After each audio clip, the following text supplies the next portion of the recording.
Bem, hoje nós estamos aqui com o deputado Gastone Rigg, que foi uma liderança importante no processo constituinte. Muito obrigado, deputado, por seu tempo e por essa atenção. Nós queremos fazer um pouco um apanhado desse processo todo, que foi extremamente importante. Nós estamos prestes a comemorar, em 5 de outubro, 30 anos da Constituição. O senhor sabe melhor do que ninguém.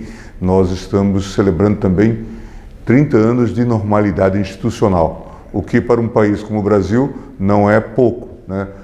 É a primeira vez. É a primeira vez, pelo menos desde a República, que a gente tem um período tão longo de normalidade institucional, o que mostra que o trabalho constituinte, muito criticado, foi exitoso. Já falei com várias pessoas que o conhecem e que fazem elogios da sua participação no processo constituinte, e nós vamos falar inclusive sobre o Centrão, onde o senhor teve um papel importante. Mas antes queria que o senhor desse um pouco o panorama aí desse quadro pré-constituinte e depois o início da Constituinte e tudo mais. Ministro, eu quero dizer que, e me permita, que nós produzimos, e o senhor junto com todos nós, uma Constituição da qual o Brasil nunca vai se arrepender. É evidente que é uma Constituição cheia de defeitos, os defeitos que sobram da necessidade da composição de opiniões.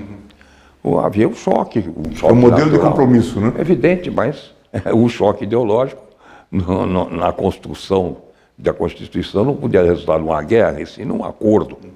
E o acordo sempre sacrifica alguma coisa, né? Mas, por outro lado, também tivemos a desventura do momento histórico. Se tivesse sido realizado um ano ou dois acima, teríamos a queda do Muro de Berlim. Isso foi fundamental. Outros ventos, né? Exato, um outro horizonte para a humanidade, onde entrou, por exemplo, a globalização, não é? E também esse mundo moderno que nos invadiu, não é? Com a internet, com o computador, e realmente atropelou e deu um outro degrau, uma outra ascensão à humanidade. Vamos ver onde vamos chegar e o direito vai ter que se adaptar a isso. Sim, claro. Mas a experiência foi... Tivemos o que eles criticam muito, uma Constituição muito detalhista, não é? E ao invés de ser sintética, como muitos desejariam. Analítica. Mas é muito difícil fazer uma Constituição sintética quando a gente tem anseios que vão desde a fome e da miséria ao analfabetismo. Então é complicado. Tentativa de dar respostas concretas, Tem quase. que dar, pelo menos, dar esperança. Então a Constituição não foi construída, digamos, sobre uma realidade existente, e sim num sonho, numa quimera, num anseio futuro. Quer dizer, ela procura projetar, ou pelo menos nós lá procuramos projetar, o que desejaríamos que fosse o ideal. Com esses problemas, como já disse, que infelizmente acabaram às vezes extrapolando e criando aí antagonismos que terão que ser corrigidos. Muitos criticam, deputado, o fato de não ter tido um pré-projeto, como todas as constituintes anteriores. É verdade, veio um projeto sim, mas Afonso Arinos. Aconteceram muitas coisas. À época, os problemas políticos passam, mas a política vive do presente e das composições que se façam imediatas.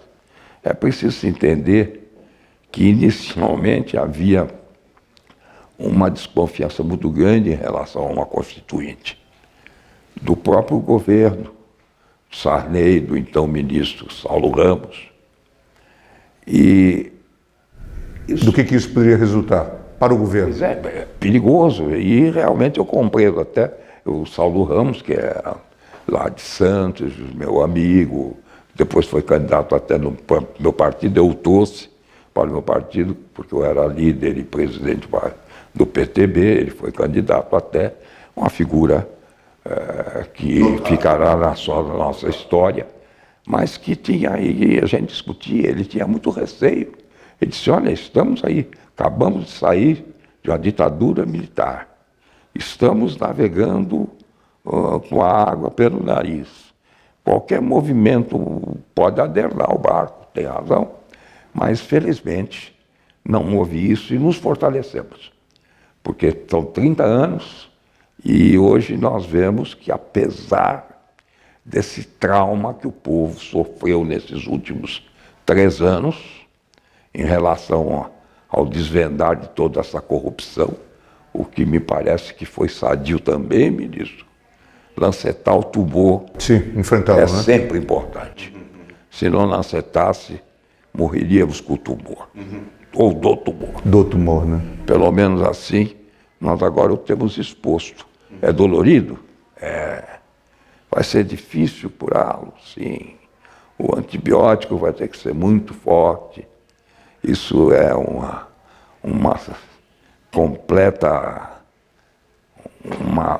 completa infecção, né? Mas eu digo que pulamos etapas. Sim. Outros povos levaram quase 100 anos. Sim.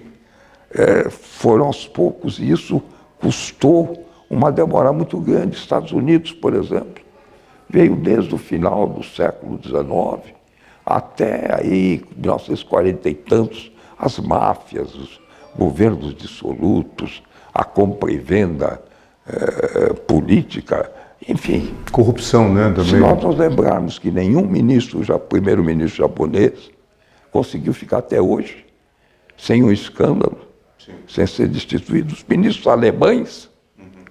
Portanto, nós, com esse trauma aí nesses anos, nós acho que aprendemos muito. Aprendemos que é preciso o país afastar um pouco dessa alegria que o caracteriza com o carnaval, com o samba, com as praias, com o calor, com o sol. E se lembre que temos compromissos sérios e teremos que ser mais rigorosos. Responsáveis, né? Responsáveis e ter princípios morais e éticos para valer. Eu já escutei nas entrevistas que fizemos, nas anteriores, por exemplo, que se o Tancredo permanecesse titular da presidência, muito provavelmente ele desviaria do processo constituinte normal. O que o senhor acha disto? Quer dizer, ele, primeiro que teria maior legitimidade... Mas não acredito mesmo. Eu tinha muito boa relação com o Tancredo, estivemos juntos, votei nele, fiz a campanha, enfim, participei desse processo. Eu devo lhe dizer, o Brasil tem sido sempre feliz, porque o sucessor do Tancredo, que foi o Sarney, foi uma das melhores, a história haverá de registrar isso, uma das melhores figuras políticas que esse país já teve. O espírito de tolerância, o espírito digamos, de composição, a ausência da volúpia de poder do Sarney permitiu que houvesse uma transição. Acho que fomos o único país que eu me lembre, pelo menos, que consegue essa transição. Isso foi um milagre, né? Institucional, né? Mas um milagre que tinha que ter alguém fazendo, não é? Não duvido que o Tancredo fizesse, porque também o Tancredo seguia, era do mesmo gênero, só que um outro gênero mais mineiro, etc. E tal. E até hoje, quando eu vejo aí levantarem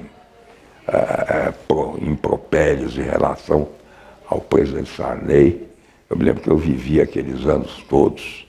Eu fui deputado federal por 4 legislaturas e é de uma profunda injustiça.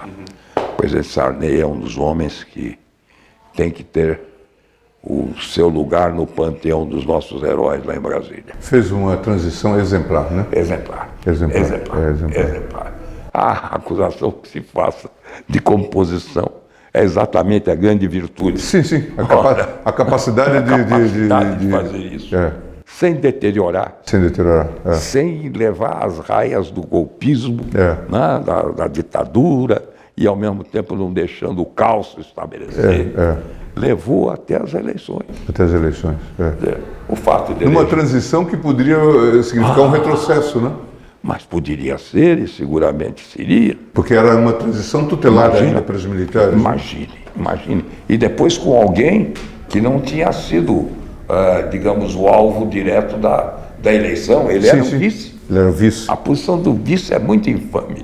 Ele me disse, nós já conversamos com ele, ele disse, ele tem lá uma classificação, ele diz que alguns presidentes são eleitos para fazerem história.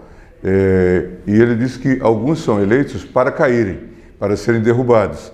E ele se colocou nessa situação. Ele disse, mas há aqueles que nascem para fazer história e que acabam não sobrevivendo, né? Verdade. E outros que acabam fazendo. Que deveriam cair, né? Mas acabam subsistindo e cumprem um papel importante. Bom, mas agora o Centrão, a experiência que isso chegou um momento de crise, na verdade, de limite na... Eu tenho algumas... Eu vim para a política, na realidade, na luta contra a ditadura, porque eu era um advogado jovem e quando houve o movimento, o golpe de 64, eu, como advogado, lá em Santos, apareceu um tal navio Raul Soares, onde o comandante da região, que era o então capitão de mar e guerra, Sabi Rembach, ele prendeu todo mundo, uma prisão assim geral. Chegou a prender o prefeito de Santos e todos os secretários. É indiscriminado, não tinha nada de... Isso era comunista, não era... Estava do lado de lá, passou de 6 horas, era meia-noite para ele, era noite para ele. E assim ele prendeu todo mundo. Gente que tinha ou não tinha, operários, líderes e tal. 1.200 e tantos presos a bordo de um navio desmontado, desmobilizado. Um negócio... Bom, acontece que nenhum advogado mais queria defender aqueles presos porque havia um dispositivo no AI-2 proibindo que o Poder Judiciário conhecesse dos atos do Comando Revolucionário. E aí acabaram chegando na Ordem dos Advogados, que o meu colega de escritório era presidente, e eu embarquei nisso e consegui, com o ministro Moutinho, presidente do Supremo, um habeas corpus fabuloso, o primeiro que rompeu esse aí, e soltou, mandou soltar essa prisão que o Sabi Rembach fazia a bordo do navio Raul Soares. Até dele aquela frase, japona não é toga, que o senhor deve lembrar-se bem. Bom, a partir daí, eu não tive solução. Eu tinha como amigo e cliente até Jânio Quadros, etc., e embarquei na política dessa posição. Então, eu vinha pela esquerda mesmo. Quando voltamos, aí vem uma história longa, Oscar Pedroso Horta, sabe? Não é muito importante. Mas quando vem a redemocratização, que eu fui cassado e tive direitos políticos suspensos, mas teve os direitos políticos devolvidos, e em 82 fui deputado federal. E aí vieram as eleições, a redemocratização, etc. E finalmente a Constituinte. Por coincidência, ou que seja, o projeto, a primeira emenda constitucional, projeto de emenda constitucional, convocando a Constituinte, foi de minha autoria. O primeiro. E depois é que veio e acabou o Sarney. O Saulo Ramos, inclusive, nós discutimos muito isso, e com outros, e aí com o pessoal do Centrão, inclusive, chamado Centrão. Mas eu lhe contei isso para dizer que há uma coisa que me revolta até hoje. É que continue essa história do politicamente correto, história de esquerda, direita, centro. Isso é uma bobagem. Num mundo moderno como esse, querer rotular pessoas, rotular condutas, não é? Mas o que aconteceu é que a Constituinte acabou convocada. O grande partido na época era o MDB. E o MDB, com Ulisses Guimarães, ocupou a presidência da Assembleia Constituinte, a presidência da Câmara dos Deputados, a presidência do MDB, mais a liderança da maioria com Covas e a liderança do MDB, a relatoria do principal documento que foi o regimento interno da Constituinte. Foi o Fernando Henrique. Tão ou mais importante que a própria Constituinte, o Fernando Henrique. E, finalmente, o Cabral. A relatoria. A relatoria geral. Então, veja, ficou tudo nas mãos. Bom, é claro que os líderes, como eu e outros tantos, só percebemos que estava havendo uma possessão completa por parte do MDB. Um acúmulo de poder. Um acúmulo de poder que era nesse nível, quer dizer, não havia fresta, havia concessões. Bom, mas mesmo assim, era melhor caminhar e não produzir rompimento, porque por via do acordo imaginávamos que todos, no fim, desejássemos a mesma coisa. E assim procuramos caminhar. Mas aí é sempre o que prejudica muito a atuação política. Daí sobra. Eu errei, penso que Sarney errou, erramos naquela época em fazermos a Constituinte com o Congresso Nacional. Não que o Congresso Nacional essa é ruim ou bom como qualquer outro. O problema é que nele estaria concentrado também o futuro político, ou seja, aquelas pessoas estariam ali determinando naquela carta o seu destino futuro, suas candidaturas, seus êxitos, suas possíveis derrotas. Então estava contaminado, tornava-se seus interesses pessoal, interesses políticos estavam presentes ali dentro. E o que aconteceu? Esse núcleo de poder do MDB, aliás, então, PMDB já assumiu e sufocou todas as outras vertentes. E pior, como entrava o popularmente correto, então é aquela imprensa, sabe, o politicamente correto, a imprensa sempre procurando pautar muito mais à esquerda, como se houvesse essa história de esquerda, mas insistindo nisso. Ocorria que o domínio da esquerda começou a se tornar total. Não só da chamada esquerda, pior, de um monte de coisas que eram verdadeiros absurdos, às vezes aberrações contra eles mesmos.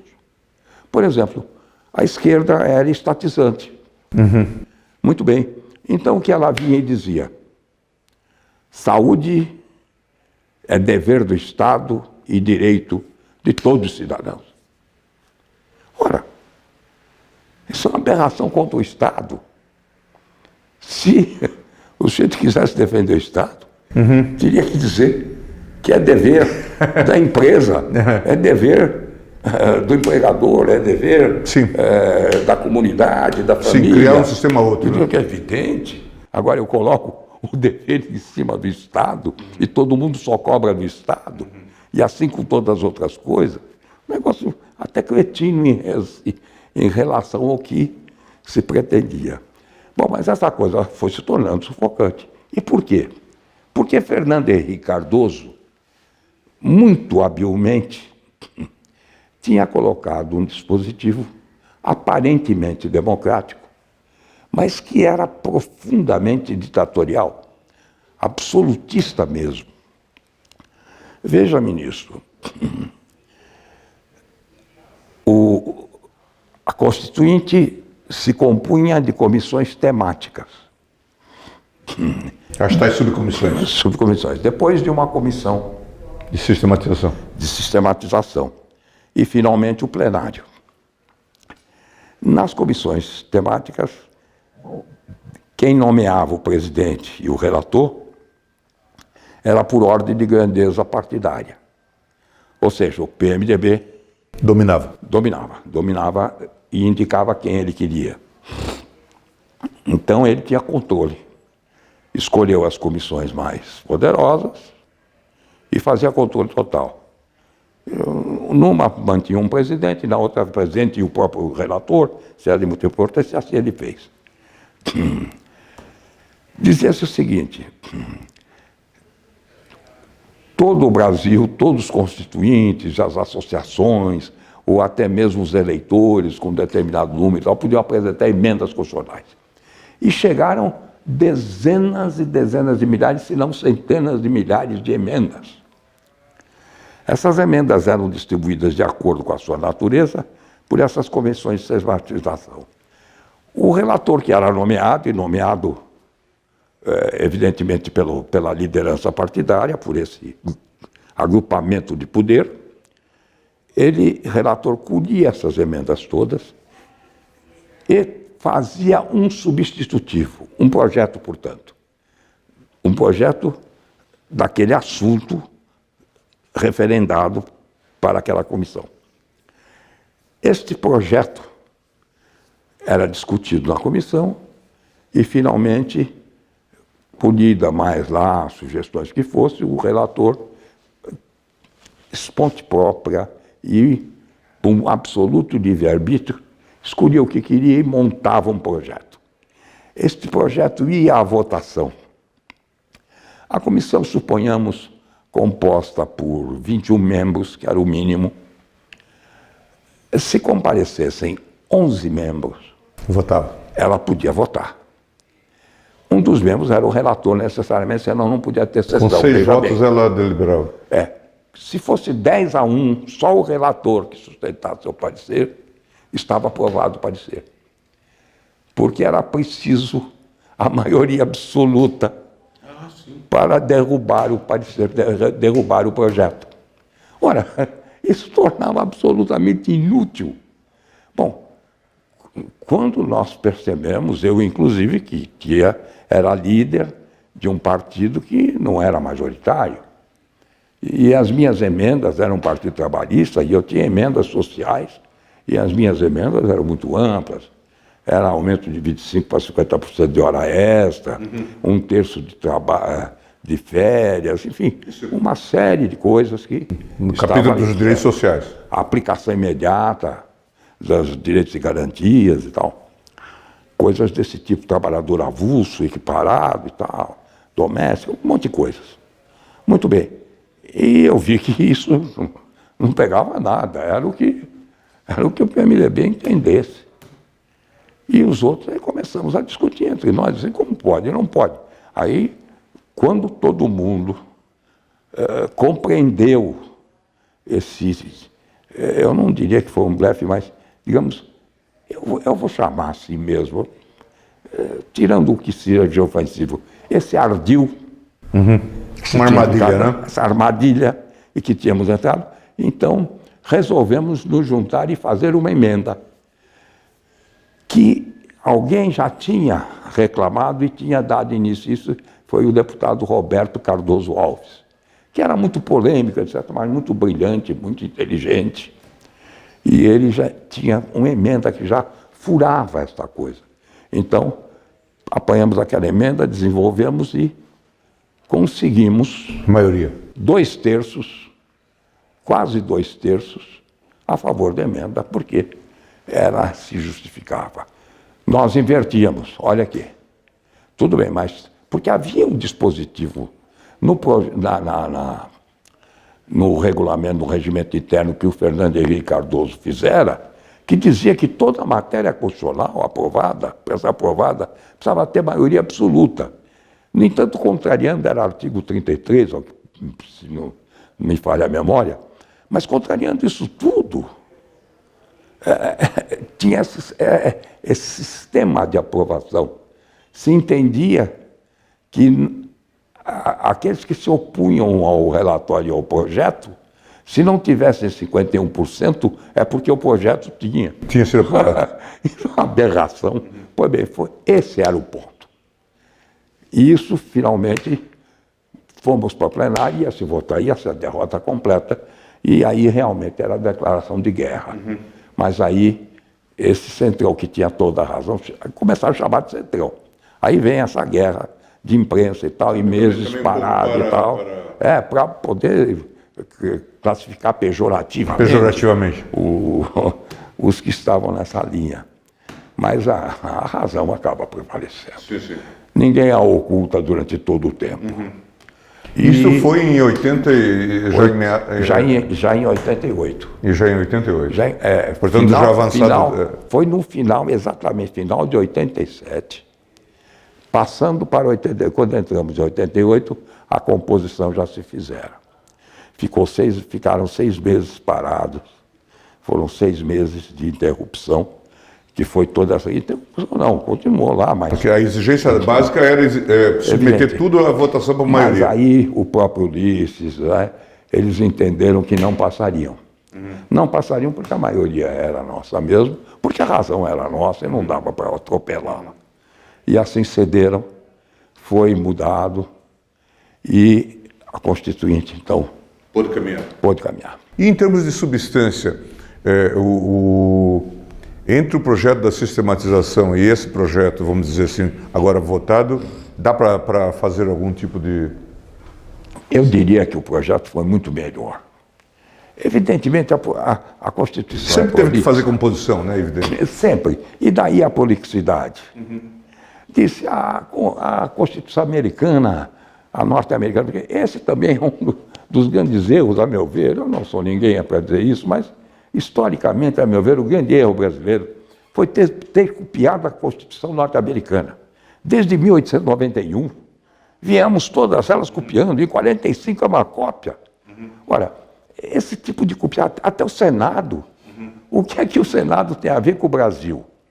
Com os Estados Unidos, sim, são estados federados, precisam dos senadores para representarem os estados e preservar a autonomia deles até legislativa. Mas nós sempre fomos Estado unitário. Para que o Senado? Aqui tem um povo só, um Estado só, uma língua só. Bom, mas voltando então ao nosso tema, eu diria que a nossa Constituição teve muito mais avanço, apesar da prolixidade, ou até mesmo não havia jeito se não sendo prolixa. Falamos muito da Constituição americana, mas estão esquecidos de 20 e poucos artigos. Mas não se esqueça que cada artigo da Constituição americana é um capítulo, não é um artigo. Segundo, nos Estados Unidos, o poder constituinte mais efetivo e que mais legisla é o Judiciário, é o Supremo Tribunal Federal, que tem essa função. Aqui não. Não cabe ao Supremo introduzir dispositivo constitucional, cabe interpretá-los. Mas, nos Estados Unidos, ele introduz, por exemplo, o caso dos negros, que nós conhecemos, o apartheid. Isso não está na Constituição americana. É evidente que é uma A superação veio da justiça. É evidente que há um dispositivo novo que se coloca, até com uma série de punições e onerações que jamais poderiam ser feitas por um poder que não fosse o legislativo mesmo. Então lá, cada caso na Suprema Corte é uma emenda constitucional. Quantas centenas tem? Isso. Talleyrand chegou a dizer que a Suprema Corte era uma constituinte em permanente atividade. Atividade, é verdade, é isso aí. Então, Mas então o que eu penso é que nós não fosse a queda do Muro de Berlim, foi também foi dramático não ter sido depois da queda. Dramático não ter sido, porque depois da queda vieram as modernas teses da globalização, veio a internet, vieram os computadores, enfim, veio um novo mundo. A ideia esquerda e direita ficou... Também esse negócio, esquerda de direita, e direita é mão de direção, é mão de trânsito, não tem mais nada a ver com o mundo. O Roberto Campos chega... Eu estou fazendo uma coletânea dos artigos que ele escreveu sobre o processo constituinte. É genial. E ele fala, então, ele fala de coisas é outro personagem que arcou sempre com a fama. Não, é americanista, quer vender o Brasil. Mas, um negócio absurdo, um negócio não tem nenhum sentido. Um homem com aquela inteligência, não é? Mas eu acho que a história repara isso. Na verdade ele reparava nisso, quer dizer, um dos azares é a Constituição de 88 e não de 89. Justiça. Veja, ministro, só en passant, há pouco encontrava o Fábio Feldman. Eu trabalhei com o Fábio Feldman, porque a primeira lei realmente assim, curiosamente, o primeiro projeto de lei realmente que pegou assim na veia do espírito popular, foi um projeto meu proibindo a caça da baleia. Baleia, golfinhos, etc.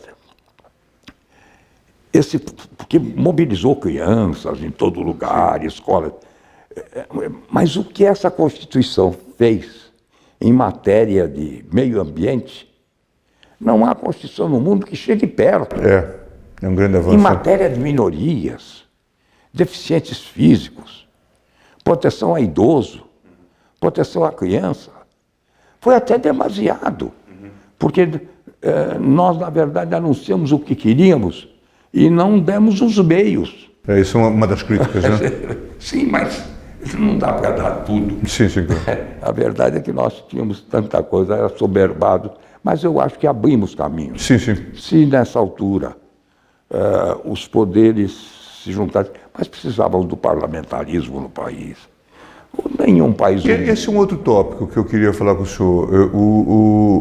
Conversando com o Serra, por exemplo, numa dessas nossas entrevistas, ele parlamentarista, e ele diz até, e também depois eu voltei com essa pergunta ao presidente Sarney. Parlamentarista? Isso. E ele dizia, o parlamentarismo não passou... Por causa do golpe.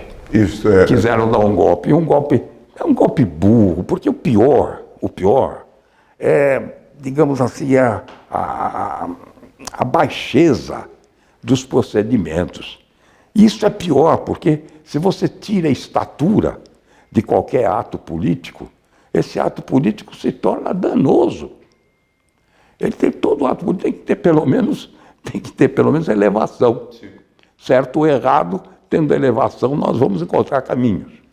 Mas veja, todos votando, a Constituinte caminhava para o parlamentarismo, só para perceber o Covas parlamentarista, Cabral parlamentarista, eu parlamentarista, o Antônio Carlos parlamentarista, o filho dele, aliás, perdão, o Luiz. Luiz Carlos era parlamentarista, o Fernando Henrique Cardoso parlamentarista, enfim, o Sarney parlamentarista, todos nós éramos parlamentaristas. Até Ulisses, que era inicialmente presidencialista, quis o parlamentarismo. Pois bem, por que não saiu o parlamentarismo? Por causa de uma tentativa reles de golpe. Como caminhávamos para o... E está aí o Jobim, está aqui, testemunhando isso, junto comigo, nossa. Ele também é parlamentarista. Agora, veja, caminhávamos para o parlamentarismo. A determinada altura, então dissemos, bom, como serão os mandatos? Então, o mandato de presidente e governador, já prevendo para ver, 6 anos. Ah, não, 6 anos e tal, porque era o mandato então. Não, e tal, aí vem a esquerda aqui, não, por quê? Queria encurtar. Porque o problema deles não era a Constituição, era derrubar o Sarney. Quer dizer, já começa por aí um vício de proposta, de propósito, de finalidade. Casuísmo. Casuísmo, exatamente a palavra. Então, a essa altura, negociamos. O Sarney mesmo disse, então faz no meio aí. Ele era sempre um homem complacente. 5 anos. 5 anos. Ele renunciaria a 1 ano de mandato, porque ele foi eleito para 6 anos de mandato. E eleito era um direito adquirido, que tinha na Constituição anterior e que nós repicávamos nessa. Então não havia por que abrir mão dos 6 anos. Mas ele abriu. Abriu facilmente. Não discutiu isso. Foi para 5 anos. Então, 5 anos, aí prosseguimos. De repente vem uma emenda só para o Sarney, reduzido para 4 anos. Nem foi votada, porque ainda bem que prevaleceu. Até já tínhamos votado 5, era 5. Se votamos 5, não podia ficar votando 4, 3, 2, 1. Né? Votou um número, está certo, era 5 anos. Aí vem a última, quando nos preparávamos para introduzir o parlamentarismo, exatamente neste momento, entra a emenda parlamentarista, digamos assim, do que então se intitulava como esquerda. E a emenda parlamentarista implantava o parlamentarismo imediatamente. E a emenda não entrou pela via ordinária comum lá de baixo. Ela entrou como um substitutivo final, o que não dava mais para ser emendada ou subemendada. Ora, se aceitássemos aquela proposta, estaria implantando o parlamentarismo imediatamente. Isso é um absurdo. E veja, tudo isto é um absurdo, uma incoerência, inclusive aritmética, isso é que me espanta. Se o mandato do Sarney fosse de 4 anos, ele estaria vencendo ao final daquele ano. Como podia ser feita uma eleição? A Constituição foi aprovada dia 5 de outubro. Sim, todo o prazo para... Não é? A eleição teria que ser no dia 3 de outubro, ela foi aprovada no dia 5. E eu faria a eleição como? Ficaria uma vacância? Um negócio tão aberrante, tão absurdo, tão despropositado. E acabou, mas nessa altura, o Sarney, é claro, precisava, porque ele tinha agora uma responsabilidade muito grande. De fazer uma transição realmente até o fim, né? Era o final da transição, ele não podia, historicamente, mais abrir mão de que aquilo se fizesse, pelo menos com um mínimo de racionalidade. E foi aí, e eu nem, veja bem, o presidente Sarney me convidou até para ser ministro do Trabalho à época. Não aceitei, eu era líder, etc. Não era conveniente politicamente para a minha bancada e meu partido. Mas eu posso dizer, o presidente Sarney naquela altura fez a única coisa que qualquer um faria. Entre a possibilidade de aprovar, porque se implantasse imediatamente, no dia 5 de outubro estaria destituído o governo. O governo. Não era possível, é inadmissível que ele tolerasse isso. E isso já foi ao final. Final, é. Então, ele votou-se contra. E o que aconteceu? Ficamos com um presidencialismo, ou seja, nós e as republicanas, sem ofensa a elas, africanas e sul-americanas. Nem as asiáticas são.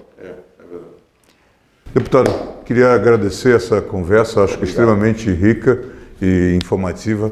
Nossos espectadores vão ter aí realmente informações de grande Eu é que fico grato pela recepção tão calorosa, tão amiga sempre. E devo lhe dizer, como seu admirador, desde aquelas priscaséries. Obrigado. Muito obrigado mesmo.